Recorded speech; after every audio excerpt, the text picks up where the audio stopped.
Hi, I'm Dr. Michael Wang, the host of Making Sense of Science channel.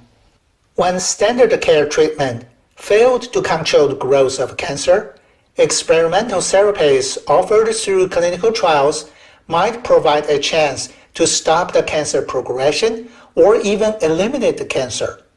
This video shows you a real case of a successful life-saving clinical trial that saved the life of a patient with late-stage cancer. Dr. Steven Rosenberg, Chief of Surgery at NCI, is the principal investigator of the clinical trial. Let's hear from him about the trial of TAO therapy. The last patient that I'll mention, and you're going to meet Melinda Bikini here, was a young woman who had a liver cancer called a cholangiocarcinoma cancer that started in the bile ducts of the liver. She'd had half of her liver removed surgically. This is a fairly typical case of how people progress when they have a cancer as virulent as this. She developed multiple lung and liver metastases. She received chemotherapy but progressed through it, more chemotherapy, progressed through it, which is the fairly usual course. We then gave her a kind of cell called a tumor-infiltrating lymphocyte that we could grow out of her body that could be very effective, could cure 30% of patients with melanoma. And Melinda was actually the first patient to receive a new treatment that we developed. And so we began work to see if we couldn't actually target the very products of these mutations that caused the cancer. It's ironic in a sense that the very mutations that cause the cancer, I think, are going to turn out to be the Achilles heel of this cancer when it comes to immunotherapy. And Melinda was the first patient to receive her own cells that targeted one of the 26 mutations that she had in her cancer. When we treated her, she had an X-ray that looked like this. You can see the top 3 panels show these large lung metastases that were growing. She had 3 metastases in her liver. You can see one of them in the lower panel. We treated Melinda with T cells, her own T cells, that could recognize the mutations in her own cancer. And all of her cancer has disappeared. There's one scar left of that, the lesion in the left lung, that probably a scar and not tumor at all, and I do believe that she is disease-free. It's a treatment now that we're trying to apply to multiple patients with cancer, and we've seen now isolated patients with breast cancer, cervical cancer, colon cancer, that have had regressions by targeting the very mutations in their cancer, and that's the work that we're trying to pursue now. A happy reunion between Dr. Rosenberg and Melinda Bikini. Let's hear her story now. Thank you. So with that, let me ask Melinda Bikini, one of the critical patients who was courageous enough to volunteer to receive a new treatment that no one had ever received before, and we've become good friends. Melinda has become a major advocate for cancer research at almost all of the cancer meetings around the country, and so it's a pleasure to introduce her to you.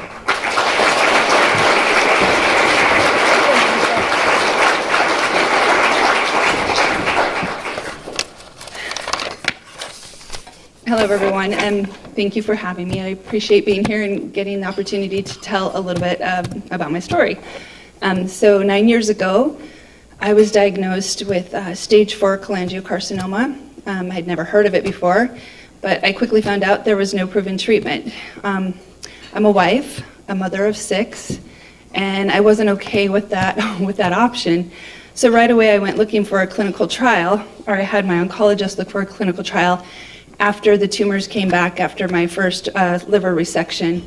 And it was at that time that I was labeled a stage 4 terminal cancer patient. And anyway, I knew if I was going to find something, I had to find something new, because what was out there wasn't going to cure me, and that wasn't good enough. And like Dr. Rosenberg showed, the disease started to progress. And after about 18 months of doing chemotherapy, I had a horrible quality of life. I wasn't able to get out of bed. And it was at that point that I really chose quality over quantity and decided to not do chemo anymore. And I happened to be, I think, paying a medical bill online when I stumbled across the clinical trial out at NIH for Dr. Rosenberg's treatment. And I read it, and I took it to my husband, and I said, this is what I want to do. And I remember going out to NIH and having the fellow explain it to my husband and I, she ended a couple sentences with, and you could die. But then I remember Dr. Goff came in and explained it, and it was really at that point that I knew I had absolutely nothing to lose and everything to gain, and it wouldn't have mattered because I really didn't have anything to lose. And so we went through it. 7 years ago, April 2012 was the first time I received the first set of T cells, 42.6 billion. And it was immediately after that treatment I went home, and my quality of life improved so drastically, it was unbelievable. And then slowly the cells, or the tumors, started growing again over that 18-month time frame when they discovered the mutation reactive T cell. And I went back for my second treatment in October of 2013. And while the treatment isn't easy, I would do it again in a heartbeat. Doing it twice was good, but I would absolutely do it again in a heartbeat because the results were so good.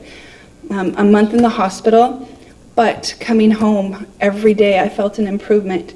And it was literally a month after my second T-cell infusion of almost 127 billion cells, I believe, that we were actually downhill skiing. I mean, it worked that fast for me and things were that good. I'm from a rural state in Montana where there weren't a lot of options for me. So to be able to travel back and forth from Montana to Bethesda for 7 years has been incredible. I would not have been able to do that. So it's because of funding and the work that the National Foundation for Cancer Research does that patients like me have these opportunities. So I'm so very appreciative. So I do. That's where I'm at right now. It's been 9 years since that diagnosis, and I remember at the time, just begging God for 5 years to get my kids a little older. And actually 4 months ago, I became a grandma for the first time, so I've reached. Thank you so much for having me. I appreciate it very much. To learn more about cancer research and new therapy clinical trials, subscribe to this channel now, so you won't miss the next video. I'm Dr. Michael Wang. Thank you for watching, and see you next time.